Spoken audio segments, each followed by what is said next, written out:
I knew I was raped, and you weren't nothing but a bunch of scum. Therefore, these proceedings are now Putting concluded. somebody who was raped to death. Aileen Wuornos shattered the myth that serial killers can only be men, leaving a chilling trail of murders in her wake. Her shocking spree took place over a single year, defying conventional beliefs about the nature of female killers. Today, we delve into the dark and twisted tale of Aileen Wuornos, a woman who turned into a serial killer from prostitution and whose crime sent shockwaves through society. To truly understand Aileen Wuornos' life, imagine the dark woods of Florida stretching like highways into the unknown. Along those dusty dirt roads, the lives of 7 men collided with the madness of one fierce woman, Aileen Wuornos. She didn't just take their lives, she unleashed chaos upon them. Wuornos stole their breath, their belongings, and even their cars. These men weren't victims of elaborate dismemberment schemes, a single gunshot sealed their fate. Bam! In an instant, their lives were cut short. While Wuornos' crimes were undeniably heinous, let's not embellish the truth. She once claimed to have committed the most horrendous crime in the whole wide world, but that's far from accurate.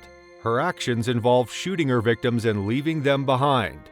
It was undoubtedly a terrible act, but she didn't indulge in gruesome details like something out of a horror movie. She didn't target their eyes or engage in mutilation. No, it was a single shot and she moved on. Now, Wuornos had been dubbed with a variety of names, like the Damsel of Death or the Hooker from Hell. But let's not get carried away with embellishments. The truth alone is macabre enough. Wuornos was the first female serial killer in history, and her story is chilling, even without the supporting characters. Wuornos' life was marred by abuse, starting in her childhood. Abandoned by her teenage mother, Wuornos was left in the care of an alcoholic grandmother and a merciless grandfather who beat her with his belt buckle. Her father even committed suicide in jail, where he was serving time for kidnapping and raping a child. By the age of 13, she had already endured the trauma of rape and was pregnant at 14. Expelled from her home by her cruel grandfather, Wuornos took to the road, becoming a hitchhiking hooker living a life on the edge. And then, Aileen Wuornos embarked on a deadly path, beginning with her first victim, Richard Mallory, on November 30th, 1989. Mallory, a TV repair business owner, offered her a ride near Daytona Beach. As they drove, Wuornos admitted she was a prostitute and asked Mallory to help her make money. Eventually, they reached a secluded area where Wuornos shot Mallory 4 times. This marked the start of her chilling killing spree. The blood-stained Cadillac was found abandoned in downtown Daytona 2 days later. Detective Bob Kelly was the first to examine the vehicle. The registered owner was traced to Richard Mallory. Wuornos continued to claim more victims, including David Spears, Charles Carskadon, Troy Burris, Charles Humphreys, and Walter Antonio. The details of each murder varied, but they all ended tragically with gunshot wounds. During this time, Wuornos' girlfriend, Tyria Moore, became increasingly uneasy with Wuornos' erratic behavior and the suspicious items she brought home. After a car accident involving a stolen vehicle, Moore decided to leave Florida and severed ties with Wuornos. The authorities began connecting the dots between the murders, realizing they were dealing with a serial killer or possibly a pair of killers. Wuornos' thumbprint was found on a receipt for stolen merchandise belonging to one of the victims, Richard Mallory. On January 9, 1991, Aileen Wuornos was arrested at a biker bar called The Last Resort in Port Orange, Florida. Using an outstanding warrant from Colorado, the police initially kept the murder charges quiet until they located Tyria Moore. Moore eventually cooperated with the investigators, sharing information about Wuornos' confession to killing Mallory. The authorities orchestrated secret phone calls between Moore and Wuornos, resulting in Wuornos confessing to the killing. If I have to confess everything just to keep you from getting in trouble, I will. So don't worry, okay? Okay. I love you. Now, this is where the story of the first female serial killer becomes truly perplexing. On January 16, 1991, at first, Wuornos confessed on video saying she deserved the electric chair and regretting her actions. But when the trial came around, she changed her tune, pleading self-defense. It didn't help that her ex-lover, Tyria Moore, turned into a star witness for the prosecution. Talk about betrayal. And here's a little food for thought. Sometimes we unknowingly dig our own pits, just like Wuornos did.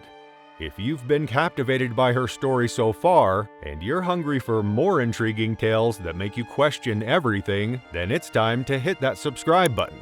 And if that wasn't enough, Tyria had struck another deal with the arresting police officers. They were trying to sell the rights to Wuornos' life story and her crazy times to Hollywood. They were out to make a quick buck. Can you believe it? They wanted to profit off her misery. District Attorney Rick Ridgway is one of the few willing to talk about the case these days. The police, well, they're too embarrassed to discuss it.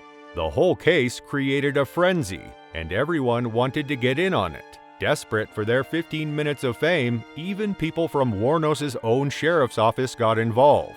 Unbelievable, right?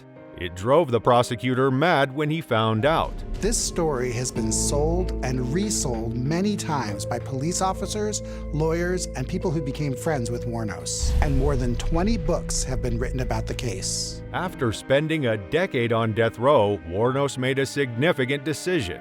She chose to fire her appeals lawyers, who were trying to secure a stay of execution.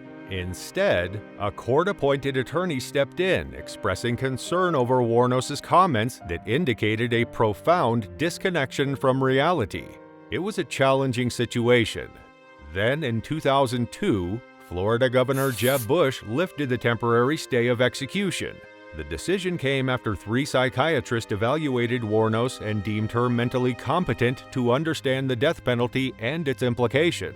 It was a pivotal moment that would lead to her fate. On the morning of October 9, 2002, Wuornos faced her execution by lethal injection. As the final moments approached, she uttered her reported last words.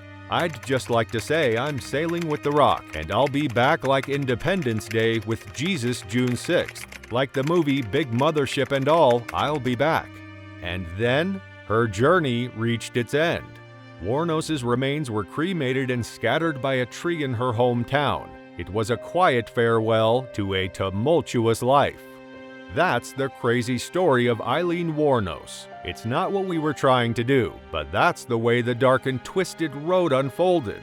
Believe it or not, Aileen Wuornos wanted this. She was tired of the spotlight and reporters, police, and lawyers making careers out of her. She despised the labels they put on her: the man-hating killer, the lesbian killer. People were saying things she didn't like, and she had enough. Wuornos knew that if she had to go through 5 more trials, she'd be stuck in this circus for the next 10 years. Can you blame her for wanting it to end? She believes she doesn't deserve that. She did what anyone else would have done in her eyes. So, what's the verdict on Aileen Wuornos' story? We want to hear your thoughts, so drop them in the comment section below. And hey, if you're up for more bone-chilling tales and mind-boggling mysteries, hit that subscribe button to stay updated with our latest content.